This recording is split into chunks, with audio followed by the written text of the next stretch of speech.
Para falar sobre a relação com as crianças, eu escolhi começar pelo livrinho, porque o livrinho ele auxilia num dos movimentos importantes, que é conversar honestamente, falar a verdade. Isso é um eixo, da nossa matéria de psicologia familiar. Existe uma concepção muito frequente de que as crianças não entenderiam, de que as crianças ainda são muito pequenas, muito novinhas para perceber o que está acontecendo. Só que uma psicanalista, a Françoise Douto, que é uma psicanalista bastante importante para a gente pensar em infância, ela teve estudos que foram significativos no momento da guerra, do pós-guerra. E o que ela nos ensinou?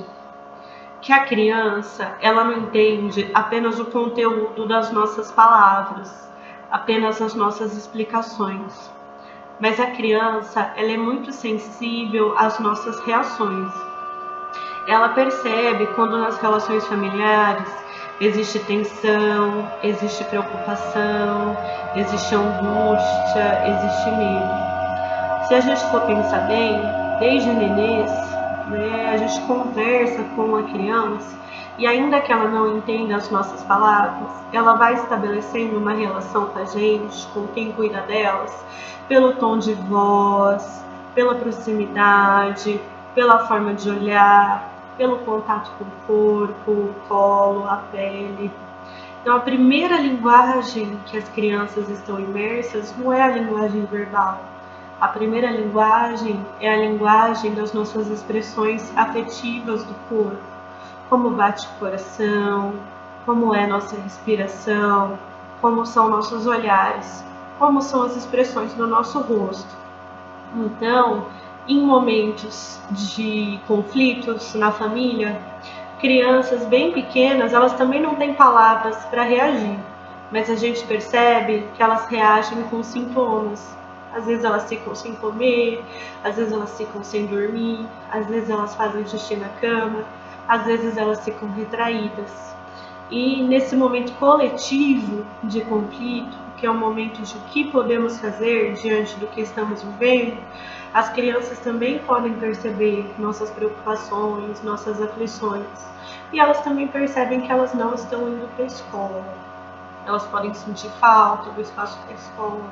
Elas podem, quando há aulas pela internet, estar se sentindo cansadas, sem vontade de fazer, sem atenção, sem concentração.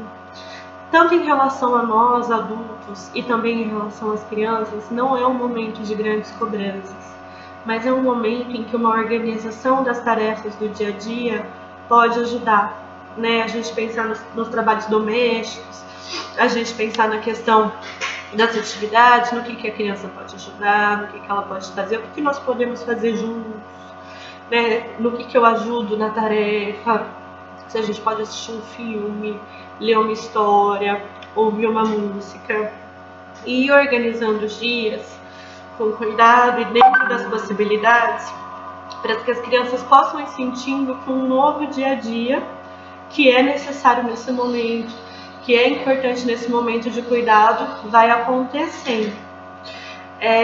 Nós podemos ficar também muito angustiadas, a gente percebe como as mulheres estão muito sobrecarregadas. Numa das notícias que vocês mandaram, acaba sendo assim, dica das mães. E aí, de novo, a gente vê a invisibilização da participação dos pais nos cuidados.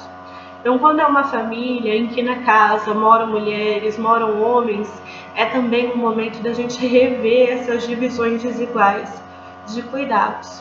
A gente percebe, infelizmente, inclusive na internet, em redes sociais, piadinhas, como se para os homens fosse, ai, que chato, vou ter que ficar em casa, ouvindo as implicâncias, as chatices da minha esposa, ai, nossa, como é que eu vou conseguir ficar em casa, casamento é muito difícil.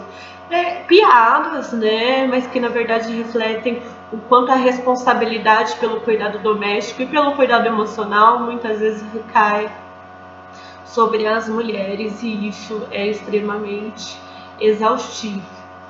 No caso de separações, vocês também trouxeram notícias em relação a isso. né? O isolamento social hoje é uma medida muito importante. Quanto menos a criança sair de casa é melhor.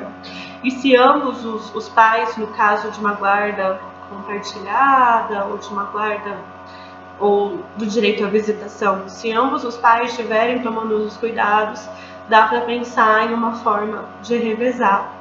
Mas o mais importante agora, para nós e para as crianças, é entender que essa medida de isolamento, essa medida de estarmos em casa, é para o cuidado com a saúde de todas as pessoas, né? O risco maior não é que cada um de nós se infecte.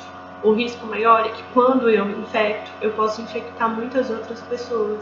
E quanto mais pessoas se infectam, maior a chance de que pessoas morram e de que pessoas não tenham acesso a serviços de saúde, caso precise.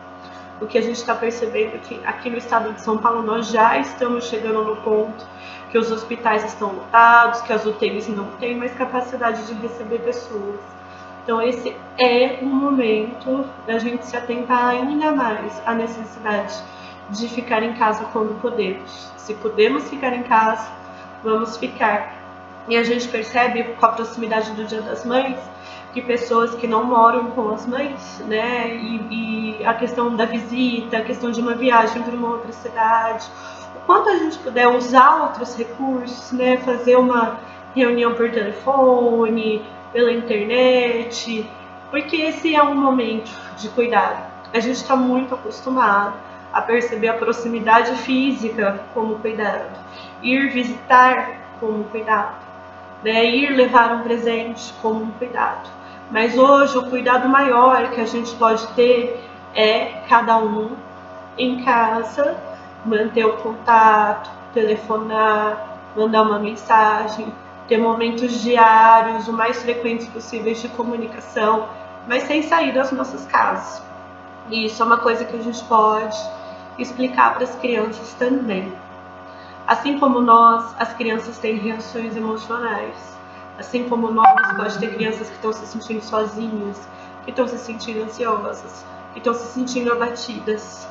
Essas reações emocionais, elas têm a ver com a intensidade do que nós estamos vivendo. Então também é importante que a gente converse do que a gente está sentindo e que a gente pense no tempo. Que esse é um momento que a gente ainda não sabe, existe uma indeterminação de por quanto tempo precisaremos seguir essas medidas de cuidado, mas que o mais importante é que a gente pense na forma como estamos lidando com esse tempo, pense na forma que estamos lidando com essas emoções e investigue as possibilidades, né, de aos poucos, dentro das nossas possibilidades, com flexibilidade, que a gente possa ir cuidando dessa relação com o tempo, com as nossas atividades, com as pessoas que nós amamos e com os nossos projetos, né? Nós, profissionais da psicologia, em relação à infância, nós podemos auxiliar para que as exigências de quem está cuidando das crianças nesse momento possam não ser tão esmagadoras e para que a pessoa possa olhar com sensibilidade e cuidado para os seus possíveis e que a conversa honesta com as crianças aconteça. E no caso de familiares que não moram na mesma casa, que a conversa honesta sobre formas de comunicação que no momento em que não são possíveis visitas também possam acontecer.